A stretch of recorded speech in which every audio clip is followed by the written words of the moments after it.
Sylvie, we've such fond memories of your time with us at Christchurch.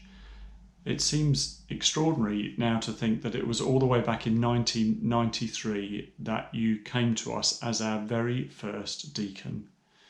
And so we've put together a few thoughts and reflections and memories on Sylvie, the Hitchin years. Hi Sylvie, it's David here from your Christchurch days. I joined you at Christchurch in July 1997, where you were already an established and well-loved deacon. Hitchin was all rather a shock to me. I came from a rather laid-back single pastorate United Reformed Church, who mainly did its own thing in its own way. Christchurch, however, seemed to be the opposite, with its rules and procedures. As if that wasn't enough, there was Methodism, with even more rules and procedures, and then there was the Anglican input at St Faith's, and yes, even more rules and procedures, including liturgical ones. So thank you, Sylvie, for seeing me through all this and for giving me some understanding of the Methodist Church and how it operates. Without you, who knows what may have happened. Whilst we worked independently and differently, we were always there for mutual support, and for this I thank you, Sylvie. We did do some things together, and the Worship Leaders course was one successful event, and over the years we both saw those who took the course developing into confident worship leaders for our Lord. You have a great Bible knowledge.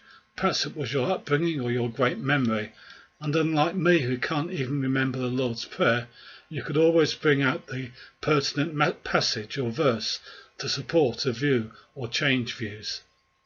I remember you doing this in one of the many church meetings, discussing the proposed extensions to Christchurch to counter the view that we should be spending money that we hadn't yet raised on helping the poor and not enlarging our premises.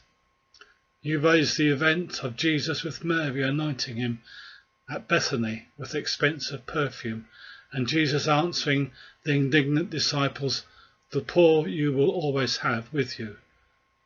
But she did a wonderful thing for me. So thank you, Sylvie, for putting up with me for a whole 6 years, for your love and concern and support to me and the folk at Christchurch, and for your great sense of humour.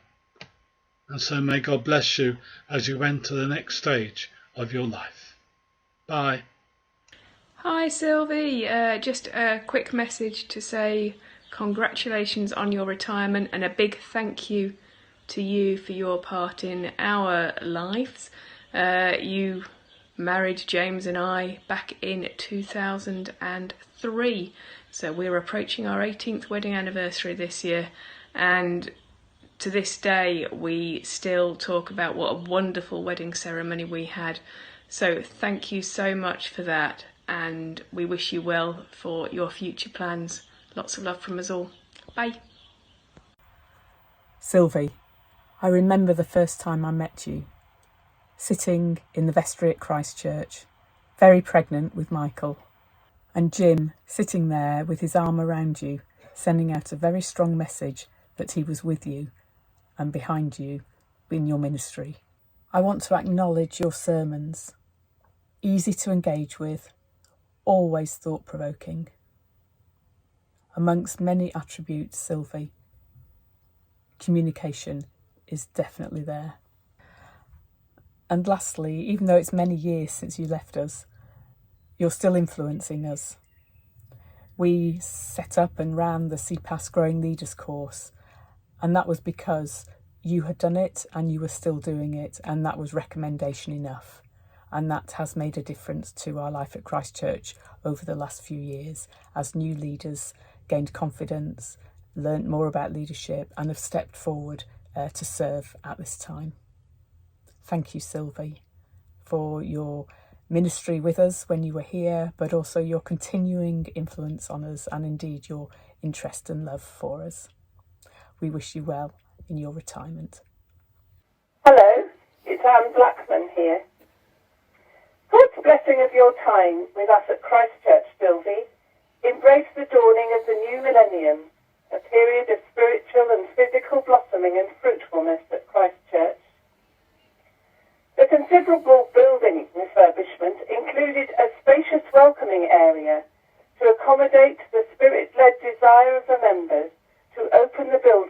wider community on most days of the week as a haven for refreshment and a friendly listening ear. You were studying for a counselling qualification and shared your expertise by offering training and support for the many new Christchurch volunteers and setting up a safe framework and code of practice. Countless visitors from many walks of life, including homeless people from the local night shelter, have benefited from the friendly support offered, some becoming part of the regular worshipping community. Open Church, as we called it, has continued to thrive until the sudden onset of the COVID pandemic, when sadly the doors had to be closed.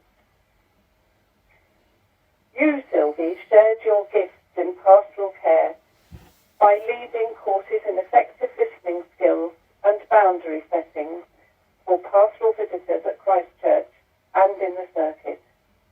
Such a valuable legacy, helping to develop lasting changes in quality of relationships among both carers and those they care for.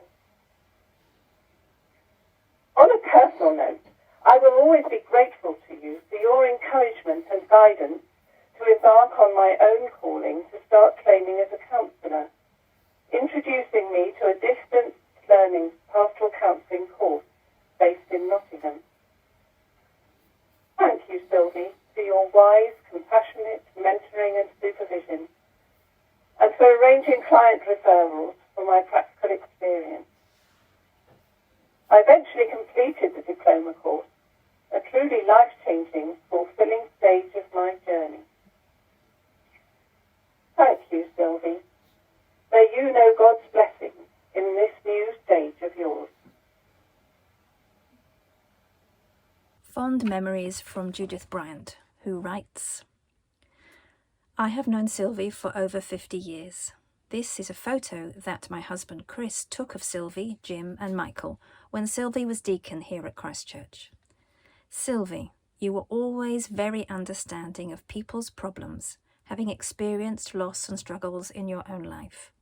You have such gifts in getting alongside people pastorally, and I now send my best wishes for your retirement. Hi Sylvie, I'm so pleased to be a very small part of this celebration. And I just can't think that there are enough words to describe how special you are to so many people. And so I've just tried to come up with a few that anyone who knows you will love you for, including myself. Your inspirational preaching, your perceptive and timely and wise advice, your compassionate heart and generous spirit, your quiet determination and commitment to your calling, to your family, to your friends and your community, your deep and authentic faith that inspires us all so much, your rich and connected prayer life, your amazing sense of humour and fun, and your ability to bring peace and hope and joy to all you visit. And I thank you for how all of these qualities have not just touched my life over the 20 plus years that I've known you, but they've also been incredibly important and special to Mum and Dad, and to Joe, Alice and Molly, to James and Bethany and the family. And I just thank you for your amazing Sylviness. We just wouldn't have you any other way. But more than that, I want to thank you for our special treasured memories of just being friends, of our children growing up, pub lunches and afternoon teas, sleepovers, shared birthday cake that Jeremy made us, and country walks, for the times that we have held each other in prayer and for the times we've held each other's hands through tough times, and there's been a few over the years. Spending time with you, Sylvie, is always a glorious retreat in itself.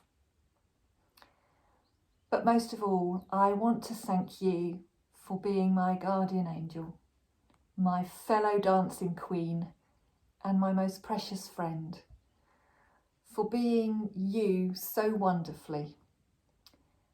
And I give thanks for your life of service to the church where our paths first crossed. And I give thanks for our friendship.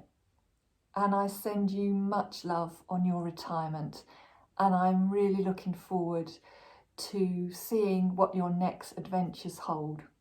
And whatever they hold, Sylvie, count me in. Love you lots. Hi, Sylvie. Hi, Sylvie. We hate doing recordings. We detest doing them, but this is a special one for you. On your retirement. We just want to say you have been such a blessing, quite literally in terms of our wedding blessing that you conducted, and I still remember the message. That's special. And it's lasted for 17 years and hopefully another 17 years to come. And beyond. And beyond.